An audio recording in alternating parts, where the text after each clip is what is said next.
ब्रह्मानन्दं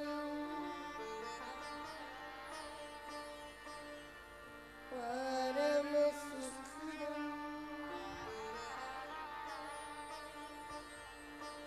केवलं ज्ञानमूर्तिं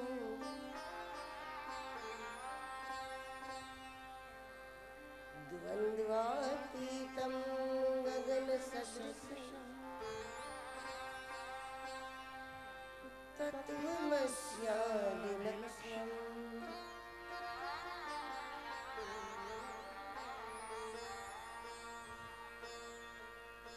एकं नित्यं विमलमचलं सर्वधी साक्षीभूतं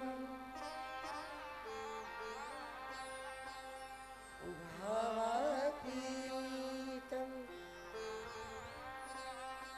त्रिगुणरहितं सद्गुरुं तं नमामि।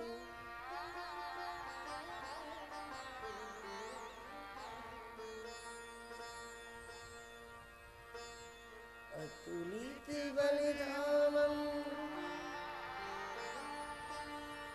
हेमशैलाभदेहं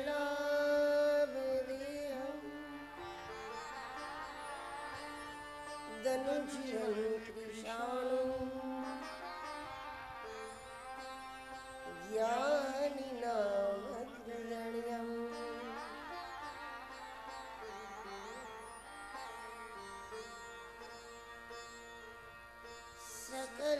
सकलगुणनिधानं वानराणामधीशं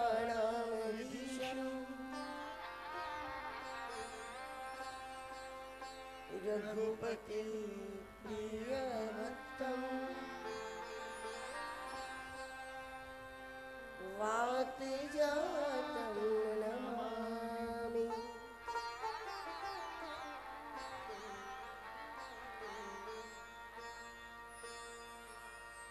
नीलाम्बुजश्यामलकोमलाङ्गं सीतासमारोपितवामभागं पाणौ महासायक चारुचापं नमामि रामं रघुवंशनाथं।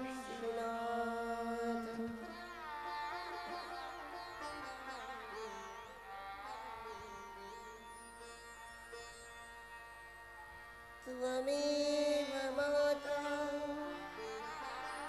च पिता त्वमेव त्वमेव बन्धुः च शिखा त्वमेव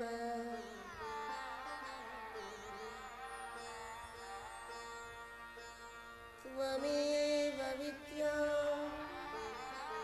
द्रविणं त्वमेव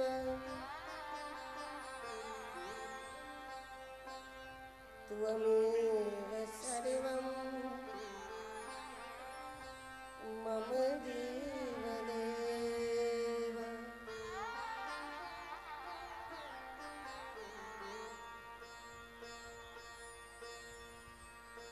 श्री सद्गुरुनाथ महाराज की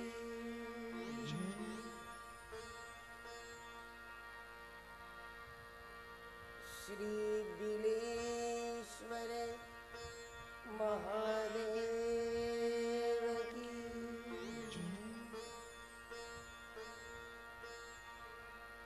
श्री आपागिगा की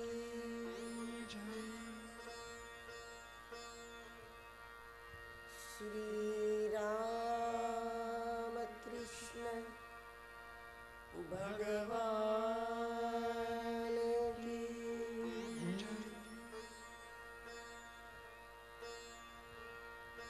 श्री हनुमान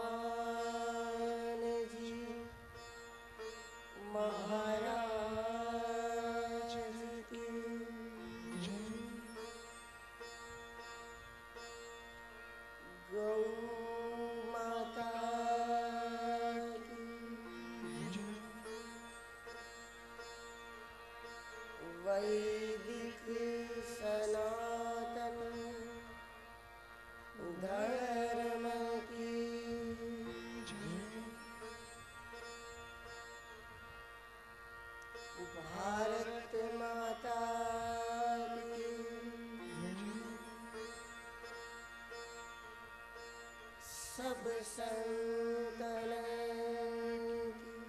की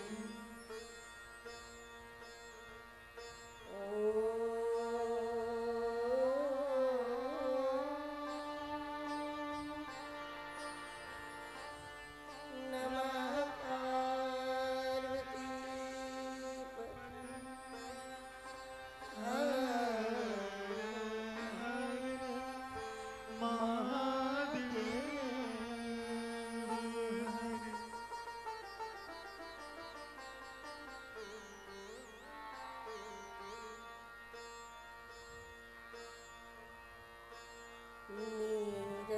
निरंजन रूपा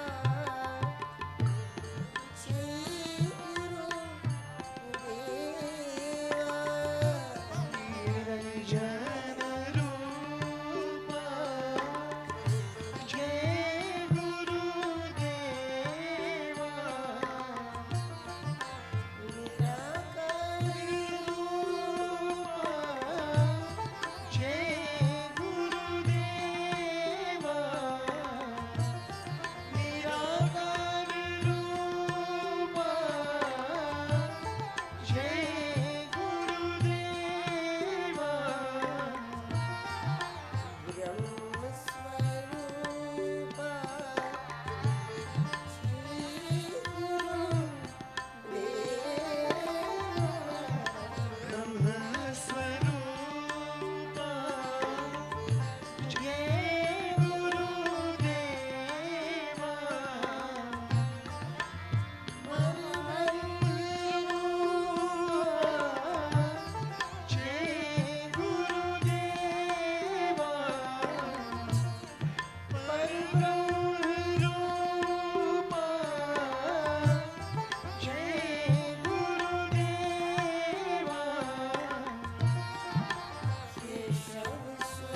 તુલસીદાસજી મહારાજ કી જય.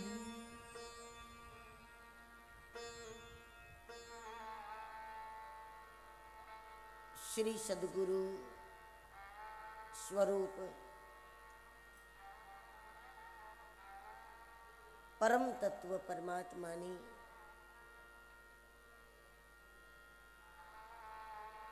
અકારણ કૃપાના પરિણામ સ્વરૂપ ભગવાન શ્રી બિલેશ્વર મહાદેવના છત્ર છાયામાં વસેલા બિલિયાળા ગામની આ શિવભૂમિમાં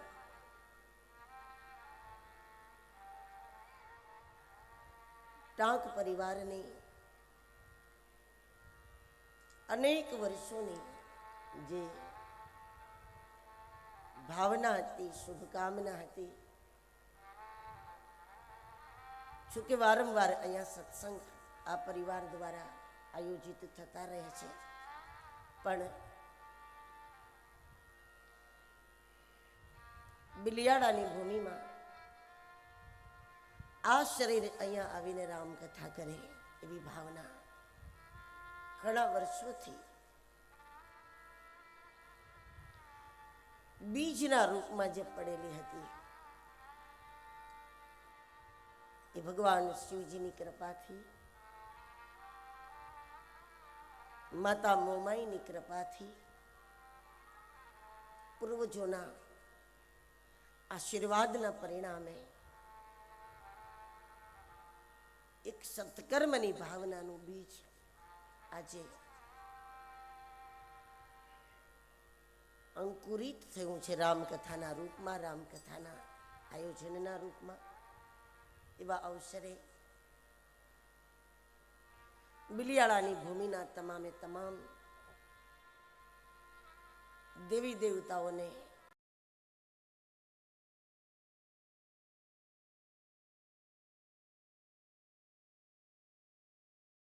જતા હોય છે, પણ એવી જ એક પરમાર્થની પરબને અદ્ભુત રીતે સંચાલિત કરનાર વર્તમાન મહંત પૂજપાત શ્રી વિજય બાપુના ચરણોમાં નમન. મારે અગ્નિ અખાડાના શ્રી મહંત પૂજ્ય પરમેશ્વરાનંદજી મહારાજ ઉપસ્થિત, પૂજ્ય સંતજી બાપુની સાથે જે બિરાજમાન છે, મારે જયદેવાનંદજી મહારાજ, અને આ ભૂમિમાં જ્યાં પણ જે રંગરૂપમાં સંત મહાપુરુષ વિદ્યમાન છે એ દરેક વિભૂતિઓને નમન, વિપ્રવૃંદને નમન. ટાંક પરિવારના સત્કર્મની જે ભાવના છે એ સંપૂર્ણ વાલજીભાઈ અને એમના સમગ્ર પરિવારની ધર્મનિષ્ઠાને ધન્યવાદ. આપણા પુરાણોમાં સત્કર્મ શબ્દ જ્યાં વપરાયો છે, સત્કર્મ, આપણી નજરે અનેક પ્રકારના કાર્યો સત્કર્મ હશે અને ઠીક છે, પણ પુરાણોમાં જ્યાં પણ સત્કર્મ કરવાની આજ્ઞા થઈ, નારદજીને કહેવામાં આવ્યું આકાશવાણી દ્વારા કે ઘર ઘરમાં જ્ઞાન ભક્તિ વૈરાગને જો બિરાજમાન કરવા હોય તો સત્કર્મ કરો. જ્યારે સત્કર્મ કરવાની આજ્ઞા આકાશવાણીએ કરી અને ત્યારે શ્રી નારદજીએ સત્કર્મના રૂપમાં હરિદ્વારમાં ગંગાના કિનારે જઈ અને ભગવત ચર્ચાનું શ્રવણ કર્યું. એટલે કે સત્કર્મનું સર્વોત્તમ સ્વરૂપ એ ભગવત ચર્ચા છે.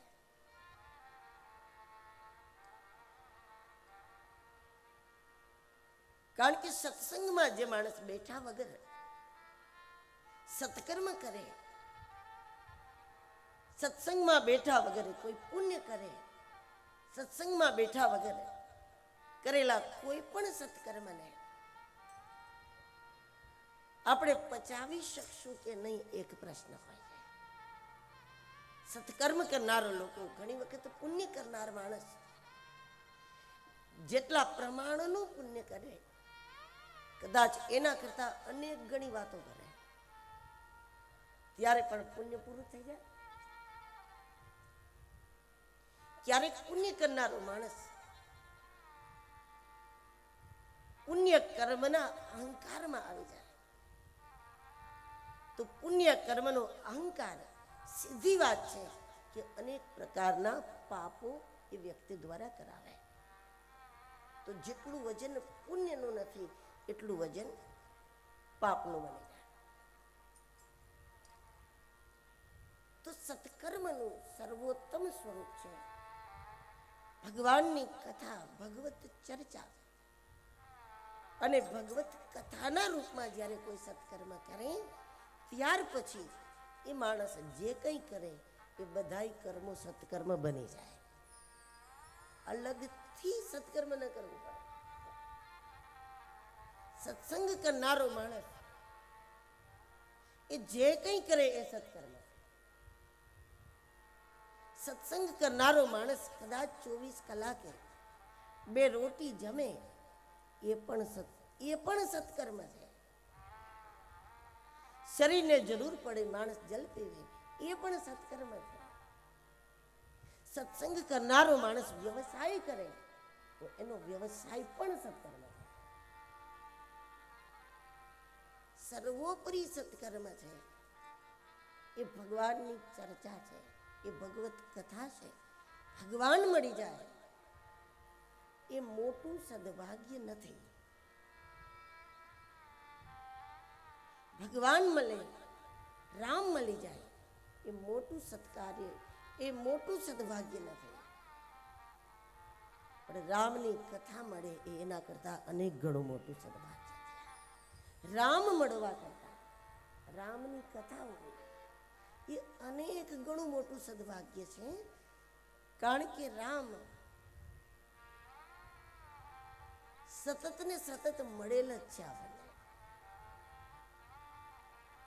આપણે નહોતા તોય રામ હતા, આપણે નહીં હોય તોય રામ હશે, આપણે છીએ તોય રામ છે. જે તત્વ કણ કણમાં છે. આંખ બંધ કરો તો અંદર છે, આંખ ખોલીને જુઓ તો સિય રામમય સબ જગ જાને. આંખ ખોલીને જુઓ તો રામ સિવાય કઈ નથી.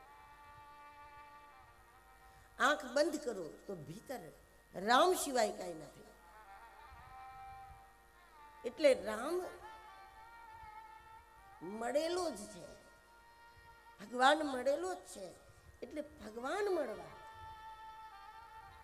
એ સદભાગ્ય નથી, ભગવાન મળવા એ સહજ છે. દેખો શ્વાસ લેવા કરતા સહજ છે ભગવાન મળવા. શ્વાસ લેવા કેટલા સરળ પડે આપણને, શ્વાસ લેવા જેટલા સરળ છે એના કરતા ઈશ્વર પ્રાપ્તિ સરળ છે, રામજીની પ્રાપ્તિ સરળ છે. કારણ કે ભગવાનનું હોવું સ્વાભાવિક છે. ભગવાનનું ના હોવું એ કઈક મોટી ઘટના કહી શકાય, એને આશ્ચર્ય કહી શકાય. ભગવાનનું હોવું સ્વાભાવિક છે.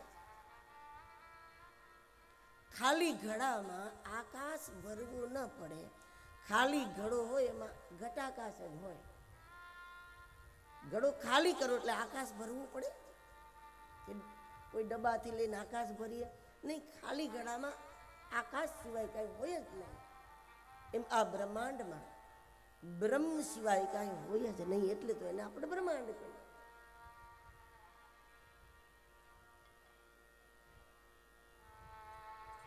ભગવાનને દૂર કરવો એ અશક્ય એક પુરુષાર્થનું કામ છે, અસફળ પુરુષાર્થનું કામ છે. પણ ભગવાનનું હોવું એ સ્વાભાવિક છે. રામ મળવા એ મોટી ઘટના નથી. રામ મળવા એ મોટું સદભાગ્ય નથી. કારણ કે એના સિવાય કાંઈ છે જ નહીં. આપણે છીએ એવું આપણે માનીએ છીએ એ આપણી દેહ વાસના છે, બાકી ભગવાન સિવાય કાંઈ નથી.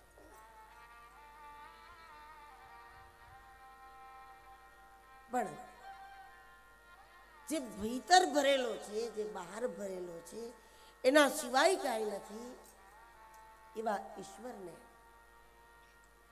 અનુભવવો, એવા રામને મહેસૂસ કરવા. કારણ કે આપણે નાના મોટા જેટલા પણ પાપ કરીએ છીએ ને, બધા પાપનો પાયો ક્યાં છે? એક જ પાયો છે, ભગવાન અનુભવાતો નથી એટલે આપણે પાપ કરીએ. ઈશ્વર અનુભૂતિમાં નથી આવતો. જ્યાં સુધી ઈશ્વર અનુભૂતિમાં ન આવે ત્યાં સુધી તમે 1000 વાર સંકલ્પ કરેલો, કાલથી ક્રોધ નહીં કરું, કાલથી લોભ નહીં કરું, કાલથી ચોરી નહીં કરું, કાલથી આમ નહીં કરું કે તેમ નહીં કરું, જેટલા પણ તમે સંકલ્પો કરો, કાલથી આમ નહીં કરું, કાલથી તેમ નહીં કરું,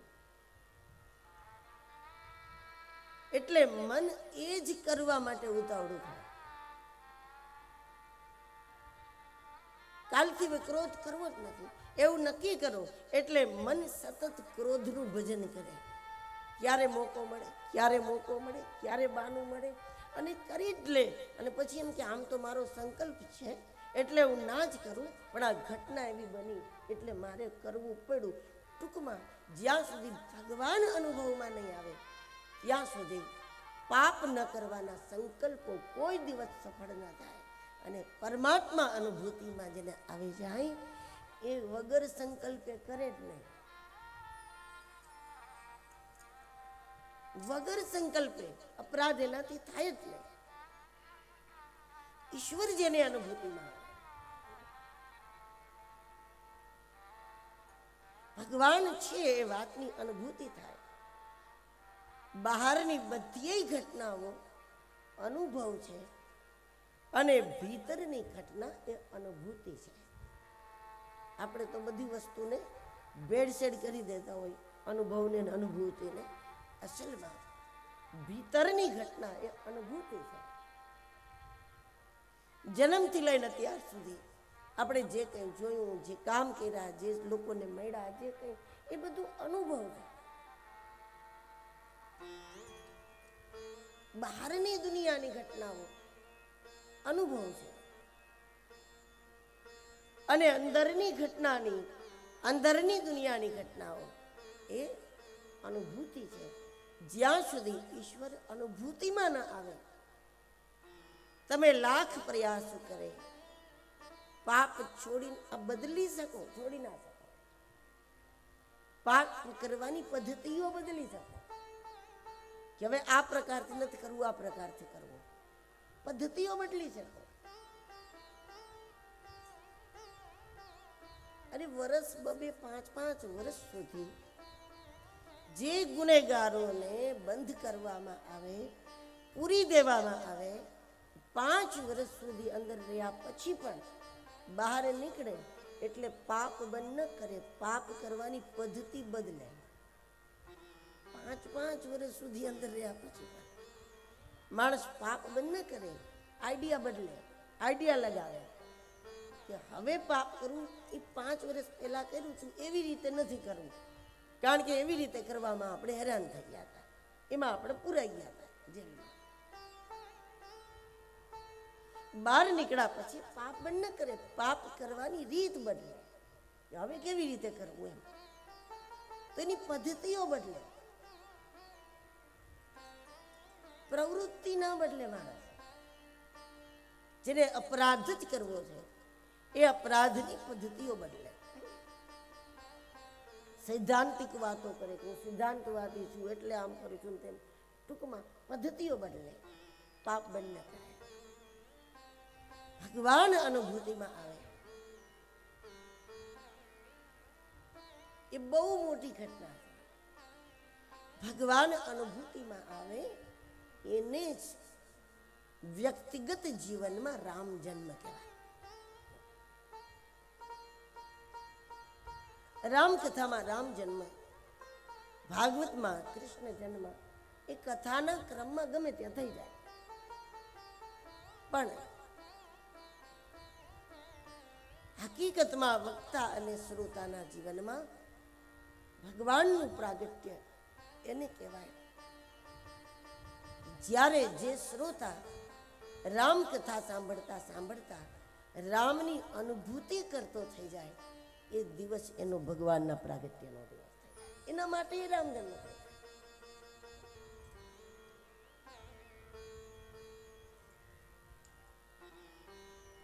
તો રામ મળવા કરતા મોટું સદભાગ્ય છે કે રામ કથા પ્રાપ્ત થાય.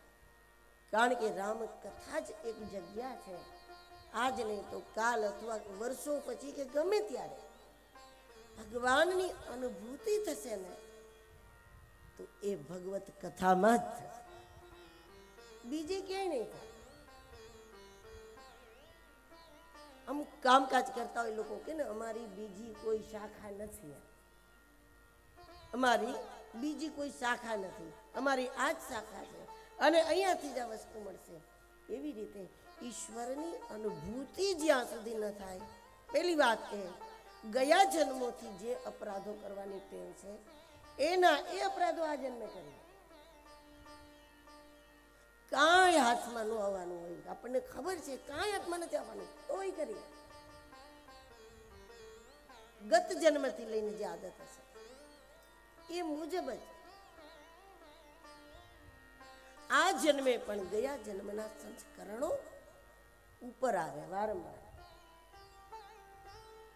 ઘણીવાર મા બાપના સંસ્કારો જુદા હોય, ઘરના વાતાવરણમાં બિલકુલ ફરક હોય, અને એના કરતાં સાવ હટીને આપણે પાપ કરતા હોય, એના કરતાં સાવ હટીને આપણે વ્યવહાર કરતા હોય. કારણ કે પૂર્વ જન્મનું જે ભાથું છે એ આપણે લઈને આવેલા છે. ગયા જન્મોના સંસ્કરણ આપણા અંતઃકરણમાં, જૂની વસ્તુ કાઢી નાખો ને ડબ્બામાંથી તો પણ એની વાસ ન જાય. નવી ચીજ ડબ્બામાં ભરવી હોય તો જૂની ચીજ કાઢી નવી ચીજ ભરો, એટલે વસ્તુ નવી અને વાસ જૂની ચીજની આવે, જેના આના પહેલા આમાં ભરેલું હતું ડબ્બામાં. એ જૂની વાસને કાઢવી હોય તો એના માટે એ ડબ્બાને તપાવવો પડે. સાવ તપી જાય તો જૂની વસ્તુ જે ભરી હતી એની વાસ જાય. એમ ગયા જન્મોના પણ આપણી અંદર એટલા સંસ્કરણો છે કે એની વાસ જો કાઢવી હોય તો ક્યાંક રામ કથામાં બેસીને આખો ડબ્બો તપાવવો જ પડે, આપણું અંતઃકરણ તપાવવું પડે, અને પછી મા બાપના સંસ્કાર મુજબ પણ આપણે તો વ્યવહાર કરીશું. ટૂંકમાં ભગવાનની અનુભૂતિ ન થાય ત્યાં સુધી વ્યવહારો સુધરવાની વાતો થાય, ત્યાં સુધી વ્યવહાર સુધરે નહીં. ભગવાનની અનુભૂતિની બીજી કોઈ શાખા નથી. રામની અનુભૂતિ એ રામની કથામાં જ થાય. અનુભવીઓનો સત્સંગ મળે તો જ અનુભૂતિ થાય. અનુભૂતિ વગરના પણ ક્યારેય અનુભૂતિ ના આપી શકાય. આપણે કોઈને ચક્ષુદાન કરવા હોય તો આપણી તો બે આંખ હોવી જોઈએ ને બરાબર. આપણે કોઈને બ્લડ આપવું હોય તો આપણા શરીરમાં હોવું જોઈએ બ્લડ.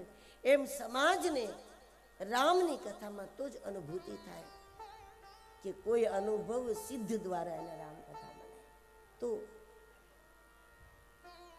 અનુભૂતિ થયા પછી રામની અનુભૂતિ થાય તો અભણ માણસ હોય તોય શું, જીવન આખું નવું થઈ જાય, કાયાકલ્પ થઈ જાય જો અનુભૂતિ થાય તો.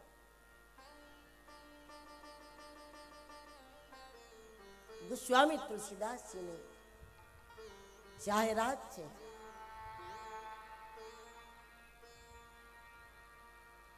આ સિવાય બીજો કોઈ રસ્તો નથી રામને અનુભવવાનો.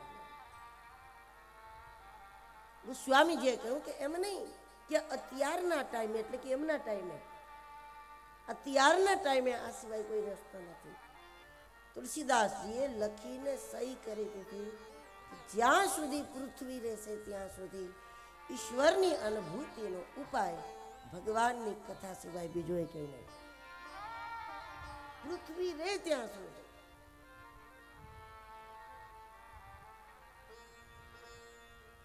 લોક વેદના આને ઉપાવ લોક વેદના આને ઉપાવ સુજાનવ સંગ પ્રભાવ સુજાનબ સત્સંગ પ્રભાવ લોક વેદના આન ઉપાય લોક વેદના આને ઉપાવ લોક વેદના આન ઉપાય લોક વેદના આને ઉપાવ આન ઉપાય આને ઉપાવ આન ઉપાય આને ઉપાવ સત્સંગ પ્રભા સત્સંગ પ્રભાવ સત્સંગ પ્રભા સત્સંગ પ્રભાવ ના આન ઉપાય આને ઉપાવ ના આન ઉપાય આને ઉપાવ સ્વામી તુલસીદાસજી મહારાજની સહી થઈ ગઈ છે આ પંક્તિઓ પર. સત્સંગ પ્રભાવ ન આન ઉપાવ. જ્યારથી આ જગત બન્યું છે અનાદિકાળથી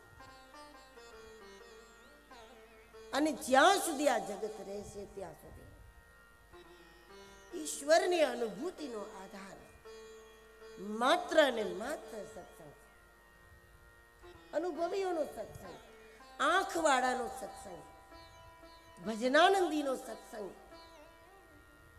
કોઈ સાચા સાધકનો સત્સંગ.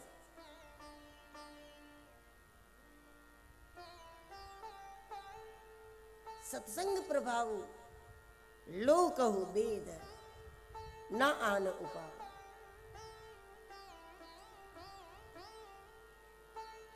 આ પ્રભાવ સત્સંગનો છે એનું કારણ શું? એનું કારણ છે કે આપણા શરીરમાં ચહેરાના ઉપર આપણી જેટલી ઇન્દ્રિયો છે, આંખ, નાક, કાન અને મોઢાના બે કામ જીભના, તો આપણા ચહેરા ઉપર જેટલી ઇન્દ્રિયો છે ને એ બહુ પ્રબળ છે. મુખના ઉપરની જે ઇન્દ્રિયો છે એ મુખ્ય છે. આંખ ને કાન ને નાક ને આ બધું મુખના ઉપર હોવાના કારણે આ મુખ્ય છે.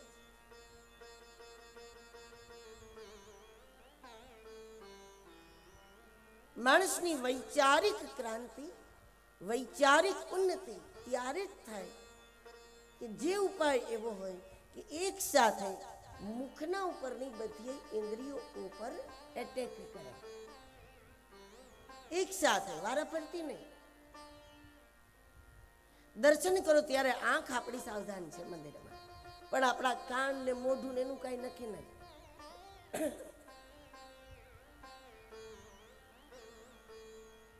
જપ કરવા બેસો એ વખતે આપણી જીભ હોય ભજનમાં, પણ કાનનું નક્કી નહીં. હાથમાં માળાય હોય ને કાન કંઈક બીજું સાંભળતા હોય ને આંખ ટીવીમાં હોય ને આ બધું ભેગું હોય. એટલે એક દરવાજેથી તમે કચરો કાઢો અને બીજા ખુલ્લા હોય ત્યાંથી પાછો અંદર આવે. એટલે આખો દિવસ વાયરા જ કરો, વાયરા જ કરો. પણ છતાંય ત્યાં ચોખ્ખાઈ દેખાય નહીં. કારણ કે એક દરવાજેથી કચરો જાય, બીજા દરવાજે પાછો અંદર આવે, એટલે સાવ નીકળે જ નહીં. તમે જુઓ આપણા દેશમાં, અરે આપણે આખા દેશમાં ક્યાં જોવું, આપણી આજુબાજુમાં, આપણા વિસ્તારમાં, આપણા ઘરમાં, આપણા ગામમાં, આપણા નજીકના લોકો, અનેક લોકો તમને મળશે કે 50-50 વર્ષથી એમ કહેતા હોય અમે અમુક ગુરુના શિષ્ય છીએ, અમે અમુક સંતોના સેવક છીએ, અમે આટલા વર્ષોથી આ પાઠ કરી છે ને આટલા વર્ષોથી આ કરે છે. પણ 50-50 વર્ષ સુધી ઘંટડી વગાડ્યા કરતા હોય, પણ છતાં એના વ્યવહારમાં કોઈ પરિવર્તન ન આવતું, એના સ્વભાવમાં સુધારો ન આવતો હોય. કારણ કે એક દરવાજેથી કાઢે, બીજે દરવાજે પાછું આવે. એટલે ઉન્નતિ ના થતી હોય, બદલાવ ના આવતો હોય, પરિવર્તન ના આવતું.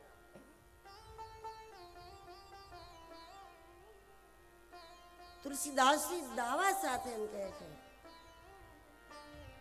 કે આનાથી જ પરિણામ આવે, સત્સંગથી જ આવે.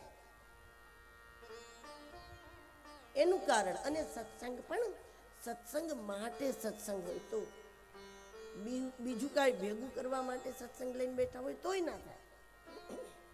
સત્સંગ માટે સત્સંગ હોય તો. મુખના ઉપરની જે ઇન્દ્રિયો છે, બધી ઇન્દ્રિયોના ઉપર ભગવત ચર્ચા એક સાથે બધા જ દ્વાર ઉપર પ્રહાર કરે. જેમ કે આજ શ્રી ગણેશ કરીને 11 તારીખ સુધી જે કથા ચાલશે, 11 તારીખ સુધી જે ક્રમ ચાલતો જશે, કથામાં જેમ બોલાતું જાય એમ શ્રોતાઓને વૈચારિક દર્શન થતું જતું હોય. અહીંયાથી અયોધ્યાનું નામ બોલાય, તમે ક્યારેય અયોધ્યા ના ગયા હો તો પણ તમારા અંતર જગતમાં એક અયોધ્યાનું નિર્માણ થાય. અહીંયા બેઠા બેઠા તમામે તમામ દ્રશ્યો આવે.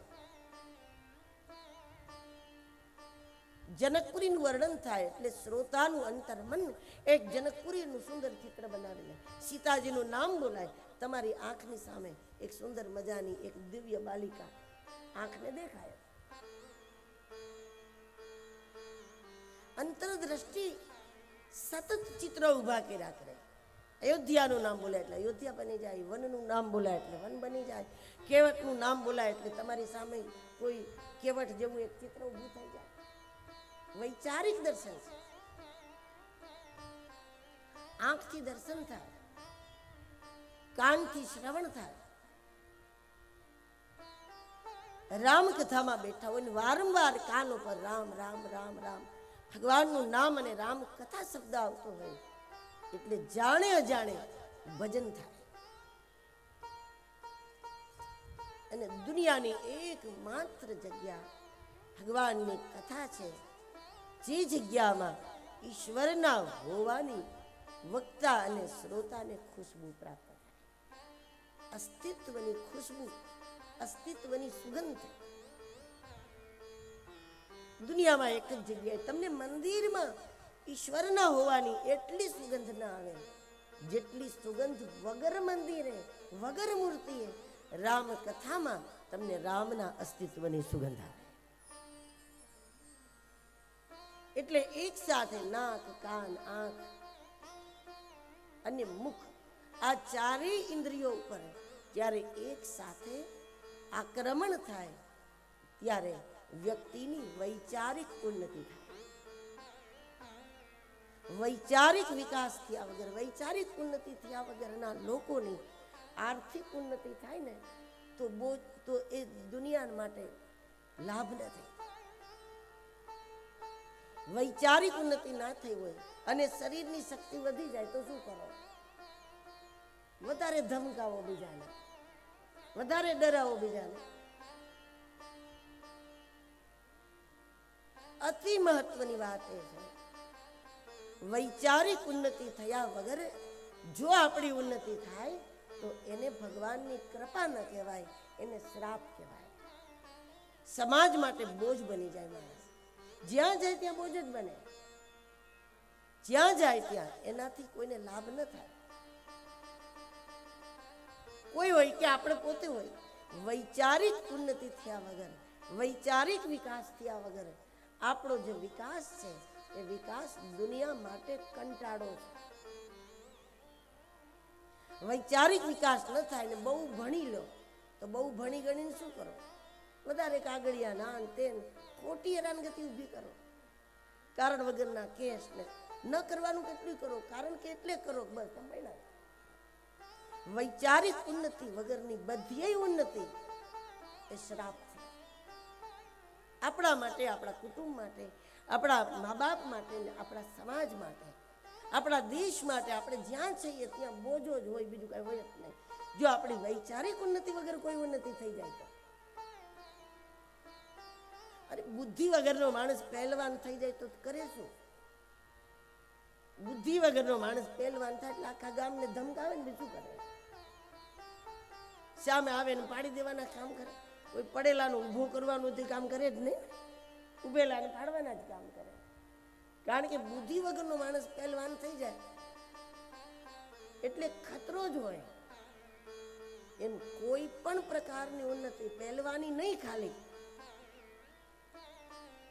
આપણી કોઈ પણ પ્રકારની ઉન્નતિ સમાજને હેરાન કરે, સમાજને તોડે, સમાજને ખાઈ જાય, સમાજને નુકસાન જ પહોંચાડે. જો આપણી વૈચારિક ઉન્નતિ વગર કોઈ ઉન્નતિ થઈ જાય તો. અને વૈચારિક ઉન્નતિનો આધાર છે મુખ ઉપરની જેટલી ઇન્દ્રિયો છે એક સાથે એ બધાના ઉપર સદવિચારનું આક્રમણ થવું જોઈએ. એવું ન થાય એના તો ઉન્નતિ બાધક છે.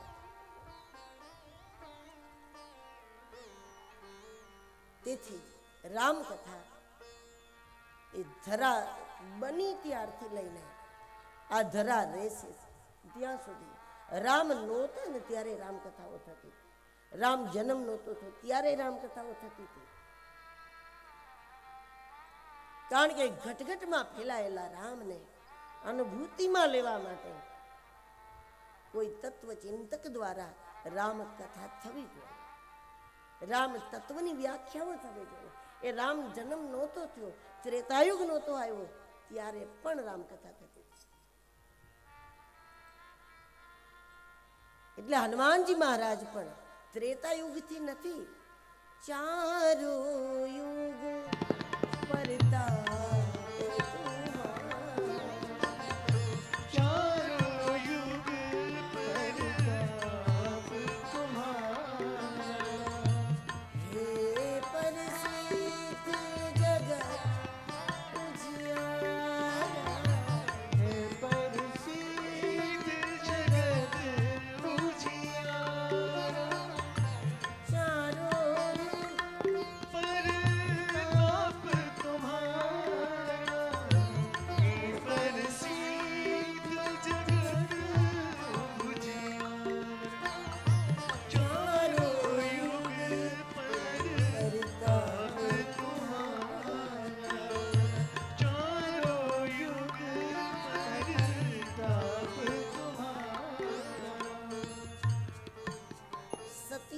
ત્રેતાયુગ, દ્વાપર, કલિયુગ, ચારે ચાર યુગોમાં ભગવાનને અનુભૂતિનો આધાર ભગવત ચર્ચા જ. કોઈ વિચારકો દ્વારા મળે, અનાવશ્યક શબ્દ પ્રયોગ ન કરનાર વ્યક્તિ દ્વારા, કોઈ સાધક દ્વારા, કોઈ ભજનાનંદી દ્વારા, ગામ જોયું હોય જ આપણને ગામનો રસ્તો આપે, સતાધાર આ બાજુ પોતે જ ક્યારેય ન ગયા હોય એ કઈ રીતે આપણને કે સતાધાર આ બાજુ. અનુભવ સિદ્ધ વ્યક્તિઓ દ્વારા જ્યારે રામ ચર્ચા થાય, રામ તત્વની ચર્ચા થાય, આ યુગ પ્રમાણે કહાનીઓ બદલી જતી હોય. કોઈ પણ કહાનીનો આધાર લઈને, કોઈ પણ રૂપકનો આધાર લઈને, પણ આ જગતના જીવોને કણ કણમાં ફેલાયેલું જે રામ તત્વ છે એની અનુભૂતિ કરાવવી એ હેતુથી રામકથા છે.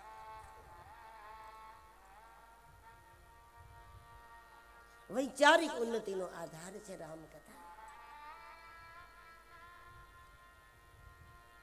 ગોસ્વામી તુલસીદાસજી રામના માટે એક બહુ જ સરળ શબ્દનો ઉપયોગ કરે છે. સુખધામ રામ.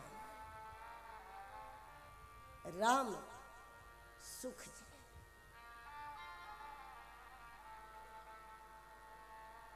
રામ સુખ છે. જગતના તમામે તમામ જીવ જંતુ જન્મ ત્યાંથી મરે ત્યાં સુધી એક જ કોશિશમાં હોય, સુખ મળે કેવી રીતે, દુઃખ મટે કેવી રીતે. જન્મીએ ત્યારથી મરીએ ત્યાં સુધી એમાં બધા આવી ગયા. ગ્રસ્તો આવી ગયા, સાધુ આવી ગયા, સંતો આવી ગયા, જીવ જંતુઓ આવી ગયા, પશુઓ આવી ગયા, મનુષ્યો આવી ગયા. બધાની એક જ ખોજ છે, દુઃખ જાય કેવી રીતે અને સુખ આવે કેવી રીતે, દુઃખ મટે કેવી રીતે અને સુખ મળે કેવી રીતે. ગોસ્વામી તુલસીદાસજીએ સીધા સરળ શબ્દોમાં એનું એડ્રેસ જ આપી દીધું.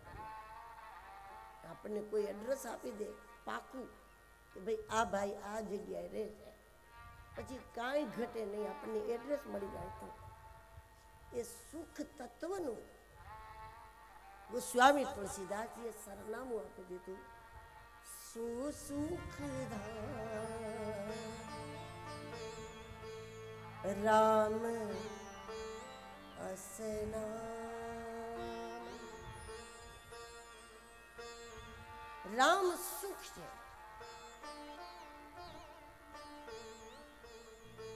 તો રામની કથા જે એડ્રેસ આપણને પ્રાપ્ત થઈ ગયો એ એડ્રેસ સુધી પહોંચવાનો રસ્તો છે. રામ સુખ છે. દરેકની એક જ ખોજ છે અને એ છે સુખ. જો સુખ પાયો રામ ભજન મેં, કબીર સાહેબ કહે, સો સુખ નાહી અમીરી. એક જ ખોજ છે બધાની અને એ છે સુખ. પછી જેને જેમાં દેખાતું હોય, કોઈને ભવનોમાં સુખ દેખાતું હોય, કોઈને એ ભવનને ત્યાગ કરવામાં સુખ દેખાતું હોય, કોઈને ધનમાં સુખ દેખાતું હોય, કોઈને ધનના ત્યાગમાં સુખ દેખાતું હોય. એ પોતપોતાની પદ્ધતિ, પોતપોતાના સંસ્કારો છે. ખોજ એક જ વસ્તુની છે, દુઃખ મટે કેવી રીતે અને સુખ મળે કેવી રીતે. ગોસ્વામી તુલસીદાસજીએ સુખનું સરનામું આપી દીધું. રામ સુખ છે અને રામકથા એ એડ્રેસ સુધી પહોંચવાનો રસ્તો છે, સુખ સુધી પહોંચવાનો રસ્તો છે. એટલે રામકથાનો કોઈ પણ પ્રસંગ તમે ઉઠાવો, કોઈ પણ પ્રસંગ, પણ કથાના કોઈ પણ પ્રસંગના તત્વ સુધી પહોંચી જાઓ એટલે એક જ વસ્તુ આટ લાગે અને એનું નામ છે રામ. રામ અને સુખ બે પર્યાય શબ્દ છે. મને રામ મળી ગયા કહો તો એક વાત છે, મને સુખ મળી ગયું કહો તો એક જ વાત છે. રામ અને સુખ તુલસીદાસજી પર્યાય માને છે કે રામ જ સુખ છે. દુનિયાભરની સુખ સુવિધામાં રહીને પણ જો તમે રામકથા દ્વારા રામને પામી ગયા તો કોઈ વૈભવ તમને કષ્ટ ના આપે. કોઈ વૈભવમાં હોય એટલે માણસ દુઃખી હોય, વૈભવમાં હોય એટલે અધૂરા હોય એવું નથી. મહારાજ દશરથજીએ રાજ સત્તા ઉપર રાજમહેલમાં બેઠા બેઠા રામ મેળવી લીધા. મહારાજ દશરથજી, મહારાજ જનકજી, ભાગવતને જુઓ તો નંદ બાબા, આ કોઈ ગરીબ નહોતા. ગરીબ નહોતા તોય એને સુખને પ્રાપ્ત કરી લીધું, રામને પ્રાપ્ત કરી લીધા, કૃષ્ણને પ્રાપ્ત. એટલે ભગવાન મેળવવા ગરીબ હોવું જરૂરી નથી. જાહી વિધિ રાખે રામ તેહી વિધિ રહે. ભગવાન મેળવવા અમીર હોવું પણ જરૂરી નથી. ભગવાન મેળવવા ગરીબ હોવું પણ કઈ જરૂરી નથી. બધું ફેંકી ફેંકી નીકળી જાવ. ગરીબ હોવું પણ જરૂરી નથી. ભગવાનને મેળવવા ભગવાનની અનુભૂતિ સુધી જવું જરૂરી છે. અને અનુભૂતિ સુધી જવા માટે ભગવાનની કથાનો આશ્રય જરૂરી. ઈશ્વરની અનુભૂતિ તમને કોઈ પણ પોઝિશનમાં આનંદ જ આપે. આત્મન્ય વાત્મના તુષ્ટ, કોઈ પણ પોઝિશનમાં આનંદ જ આપે. ગરીબી હોય તો ગરીબીમાં, અમીરી હોય તો અમીરીમાં. ઈશ્વરની અનુભૂતિ સુખનો આધાર છે. ગરીબી કે અમીરી સુખનો આધાર નથી. અને અનુભૂતિ સુધી જવા માટે અનુભવ સિદ્ધોના સત્સંગ જરૂરી છે. કથાનો કોઈ પણ પ્રસંગ એના તત્વ સુધી જશો એટલે એક જ વસ્તુ આપશે, અને એનું નામ રામ. સો સુખ ધામ રામ રસના. સુખ રામ રસના. સો સુખ ધામ રામ રસના. સો સુખ રામ રસના. અખિલ લોક દાયક વિશ્રામ. અખિલ લોક દાયક વિશ્રામ. સ્વામીજી કોઈ કન્ડિશન આમાં નથી કરતા. જે રામ સુધી પહોંચી જાય, અખિલ લોકદાયક વિશ્રામ, એને સુખનો અનુભવ થાય. પછી ઝૂંપડામાં રહેતા હોય તો જ, એમ નહીં. આશ્રમમાં રહેતા હોય તો જ, એવી કોઈ કન્ડિશન નહીં. બંગલામાં રહેતા હોય તો જ, ગ્રહસ્થી હોય તો જ, સંન્યાસી હોય તો જ, કોઈ કોઈ કોઈ કન્ડિશન નહીં. તમે જ્યાં છો, પ્રાલબ્ધએ તમને જે જીવન આપ્યું છે એ જીવનથી તમે રામની અનુભૂતિને ટચ થઈ જાઓ તો સો સુખ ધામ રામ રસના. સો સુખ રામ રસના. અખિલ લોક દાયક વિશ્રામ. અખિલ લોક દાયક વિશ્રામ. અખિલ લોકનો કોઈ પણ પરિસ્થિતિમાં જીવતો જીવાત્મા સત્સંગ એને અનુભૂતિ આપે ને અનુભૂતિ એને સુખ આપે. પછી એ કોઈ પણ પોઝિશનમાં હોય એ પોતાને સુખી જ કહે. અનુભૂતિ ઈશ્વરની સુખનો આધાર છે. વાતાવરણ સુખનો આધાર નથી કે દુઃખનો આધાર નથી. જગ્યાઓ બદલવાથી સુખી ન થઈ જાઓ તમે. અનુભૂતિ વધે તો સુખી થાઓ.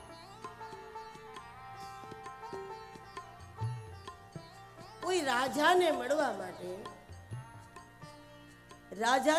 માટે કોઈ મહાત્મા ગયા અને એમણે કહ્યું કે રાજાને એમ કહો કે તમારા સાધુભાઈ તમને મળવા આવ્યા. રાજાને એમ કહ્યું કે તમારા સાધુભાઈ તમને મળવા આવ્યા.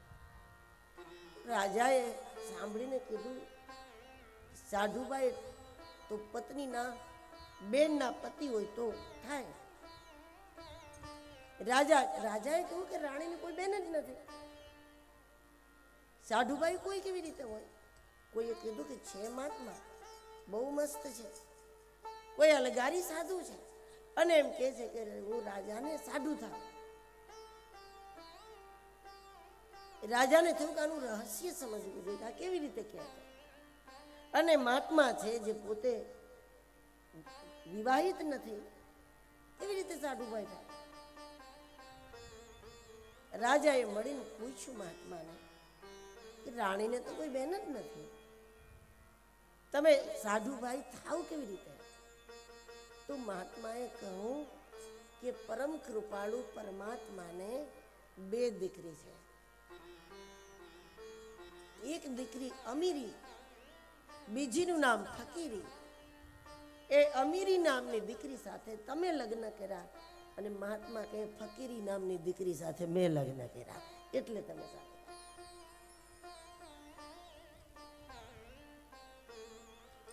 તો રાજાનું સાડુભાઈ એટલે તમારા કરતા હું જરાય કમ નથી. એમ તમારા કરતા મારું સામ્રાજ્ય જરાય ઓછું નથી. ભલે હું ગુફામાં રહું છું, ઝાડ નીચે સૂઈ જાઉં છું, પણ મારું સામ્રાજ્ય ઓછું, મારું સુખ ઓછું નથી. સુખના સાધનો તમારા જેટલા મારી પાસે નહીં હોય, પણ તમારા અને મારા સુખમાં જો ફરક હોય તો મારું વધારે છે તમારા કરતા. કારણ કે મને ઈશ્વરની અનુભૂતિનો આનંદ મળે.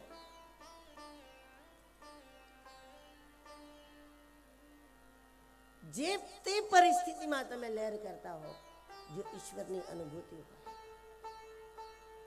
નહીતર માણસ સુખી થવા માટે સોસાયટીઓ બદલા કરે, ઘર બદલા કરે, ગામ બદલા કરે. આ ગામમાં મજા નથી આવતી, આ સોસાયટીમાં મજા નથી, બીજી સોસાયટીમાં રહેવા જાય, વળી ત્રીજીમાં જાય, વળી ચોથીમાં જાય. ગમે તેમ બદલો તમે, સુખનો આધાર ઈશ્વરની અનુભૂતિ છે. સ્થાન બદલવા તે નહીં, મનોદશા બદલવી. અને એ અનુભૂતિ જેની બીજી કોઈ શાખા નથી, એક જ શાખા છે, અને એ છે રામકથા. ભગવાનની ચર્ચા યથાર્થ દ્રષ્ટિથી સાધકો દ્વારા, અનુભવીઓ દ્વારા. એટલે કથાના ઘણા બધા પ્રસંગો છે. અનેક વાર આપ સૌએ રામકથા, ભાગવત કથાનું શ્રવણ કરેલું છે. કથાના આટલા બધા પ્રસંગો, એનું કારણ એ છે કે મુંડે મુંડે મતિ અલગ હોય. કોઈને જન્મ પ્રસંગમાં જ આનંદ આવતો હોય, કોઈને રામ વિવાહમાં જ આનંદ આવતો હોય, કોઈને કેવટમાં જ આનંદ આવતો હોય, કોઈને ભગવાનના બાળચરિત્રમાં આનંદ આવતો હોય, કોઈને સુંદરકાંડમાં જ આનંદ આવતો હોય. પોતપોતાના સંસ્કાર પ્રમાણે આપણને જુદા જુદા પ્રકરણમાં આનંદ આવતો હોય. તો અમુક લોકો પૂછે કે ભાઈ ભગવાનના વિવાહ કયા દિવસે, એટલે એને એ દિવસે જ આવવું છે. કોઈ પૂછે પરશુરામજી કયા દિવસે આવશે, કારણ કે એને એમાં જ આનંદ આવતો હોય. એ પોતપોતાનો ટેસ્ટ છે. એમ કોઈને અમુક શાક ભાવતું હોય, કોઈને અમુક શાક ભાવતું હોય, એમ પોતપોતાના ટેસ્ટ છે. કોઈને પરોઠા ભાવતા હોય, કોઈને ભાખરી ભાવતી હોય, કોઈને રોટી ભાવતી હોય, પણ મૂળ વાત તો ઘઉંની જ છે. એમ ટેસ્ટ બધાના જુદા જુદા, જેના કારણે આટલા બધા પ્રસંગો કથામાં મુકાયેલા છે. અસલમાં કોઈ પણ એક પ્રકરણના જો તત્વને સ્પર્શ કરશો એટલે તમને ત્યાં જ ભગવાનના મળી ગયાનું સુખ શરૂ થાય. ગોસ્વામીજી 7 કાંડમાં રામચરિતમાનસની કથા મૂકે છે. જો કે 7 કાંડમાં કથાનો ક્રમ નથી બદલતો, કથા એના ક્રમમાં ચાલે. રામ વિવાહ થઈ જાય ત્યાર પછી તુલસીદાસજી કહે અયોધ્યા કાંડ, પણ અયોધ્યા કાંડમાં કોઈ બીજી કથા તો છે જ નહીં, એનો એક ક્રમ ચાલે. તમે રામકથા જોવો તો એવું લાગે કે આમાં જુદા જુદા નામ આપવાની ક્યાંય જરૂર જ નથી, જુદા જુદા કાંડના નામ આપવાની જરૂર જ નથી, એવું લાગે આપણને. બાલકાંડમાં રામ વિવાહ થઈ જાય અને અયોધ્યા કાંડની પહેલી ચોપાઈ જબ તે રામ બ્યાહી ઘર આયા હતા, તો બદલવા કાંડનું નામ બદલવાની જરૂર શું હતી? આમને એમ જ ક્રમ ચાલે આખો. છતાં 7 કાંડમાં કથા છે. એનું કારણ છે કે જીવનમાં અનેક કાંડો બદલતા હોય છે. કથામાં તો 7 જ છે, આપણા જીવનમાં કેટલા કાંડ બદલતા હશે? એક દિવસમાં કાંડ બદલી જાય, સવારે આપણી જય જયકાર થતી હોય અને બપોર પછી કોઈ ભાવે ના પૂછતું હોય.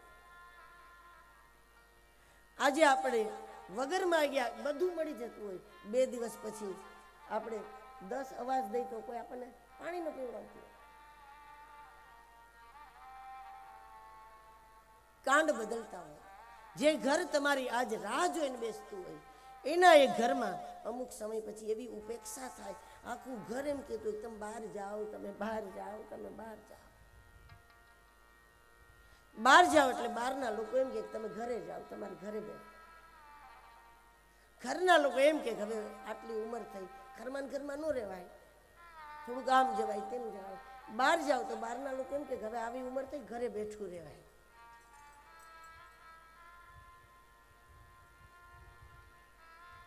એનો એ માણસ ઘરમાં હોય ત્યારે બહારના રાહ જોતા હતા, બહાર હોય ત્યારે આખું ઘર રાહ જોઈને બેસતું હતું.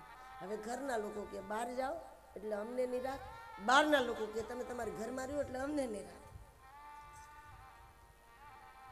આમ કાંડ બદલતા હોય છે, સમય બદલતા હોય. બદલતા કાંડમાં ક્યારેક આપણે કાંઈ સારું ન કર્યું હોય ને તોય લોકો આપણી પૂજા કરતા હોય, અને ક્યારેક આપણે કોઈનું કાંઈ ન બગાડ્યું હોય તોય બધી બાજુથી પથ્થરમારો થતો.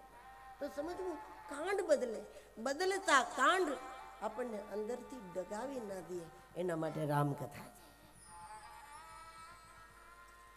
બદલતી પરિસ્થિતિઓ, બદલતા કાંડ એ આપણને અંદરથી વિચલિત ના કરે એના માટે રામકથા.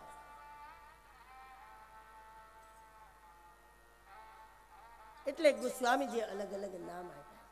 7 કાંડ: બાલકાંડ, અયોધ્યાકાંડ, અરણ્યકાંડ, કિષ્કિંધાકાંડ, સુંદરકાંડ, લંકા અને ઉત્તરકાંડ. મૃત્યુ પહેલા આપણા જીવનમાં ઉત્તરકાંડ આવવો જોઈએ. કથાનો ઉત્તરકાંડ તો 11 તારીખે આવી જશે. મરતા પહેલા આપણા અંદર ઉત્તરકાંડ આવવો જોઈએ. ઉત્તરકાંડ એને કહેવાય આપણે કોઈની ફરિયાદ ન કરતા હોય અને કોઈ આપણી ફરિયાદ ન કરતા હોય એનું નામ ઉત્તરકાંડ. ઉત્તરકાંડ એટલે આપણું મન છેલ્લા ટાઈમે કોઈ પ્રકારની ફરિયાદ કરતું ન હોય છે. 50-60 આપણે વટીએ પછી આપણું મન ફરિયાદી મન હશે તો 60 વર્ષની જિંદગીમાં કેટલો કચરો ભેગો થઈ ગયો હોય. કોઈ અપમાન કર્યું હતું, કોઈ આમંત્રણ નહોતું આપ્યું, ને કોઈ આમ કર્યું હતું, ને કોઈ જગ્યા લઈ લીધી હતી, કોઈ આપણને જગ્યા ઉપરથી ઊભા કર્યા હતા, ને કેટલું બન્યું હોય. 50-60-70 સુધી પહોંચતા આપણું અંતર મન એટલા કચરા ભર્યા હોય આ દુનિયાના કે ફરિયાદી થઈ ગયું હોય. છેલ્લા ટાઈમે મન ફરિયાદી ના હોય. આપણે કોઈની ફરિયાદ ન કરતા હોવા જોઈએ. નહીં ઘરની, નહીં પુત્ર વધુની, નહીં પાડોશીની, નહીં છોકરાની, કોઈ નહીં જમાનાની. આપણે કોઈની ફરિયાદ ન કરતા હોવા જોઈએ. અને કોઈ આપણી ફરિયાદ ન કરતા હોય એવું જીવન મૃત્યુ પહેલા, એનું નામ ઉત્તરકાંડ. ઉત્તર એટલે જવાબ, ઉત્તર એટલે સમાધાન. મરતા પેલા માણસ આવી અવસ્થામાં જવો જોઈએ કે બુદ્ધિ સમાધાનયુક્ત થઈ જવી જોઈએ. આખી જિંદગી જે કંઈ મારી સાથે થયું એ બધું જ કોઈના કોઈ સમયે મેં કરેલા કર્મોનો પ્રતિભાવ હતો. બસ પૂરું થઈ ગયું, હિસાબ પૂરો થઈ ગયો, હિસાબ પૂરો થઈ ગયો. બુદ્ધિ સમાધાનયુક્ત હોવી જોઈએ મૃત્યુના સમયે. એનું નામ ઉત્તરકાંડ. આપણે કોઈની ફરિયાદ છેલ્લી ઉંમરે ન કરતા હોય. લોકોએ મારી સાથે આમ કર્યું હતું, તેમ કર્યું હતું, કોઈ આપણી ફરિયાદ ન કરતા હોય. આપણે ન, કોઈ કરે તો કરે, કમસે કમ આપણે ન કરતા હોવા જોઈએ. એનું નામ સમાધાન છે, એનું નામ ઉત્તરકાંડ છે. કારણ કે જગત આપણને સુખ કે દુઃખ પહોંચાડવાના પ્રયત્નો કરી શકે છે, પહોંચાડી નથી શકતા. એ વાત આપણા અંદર મજબૂત રીતે હોવી જોઈએ.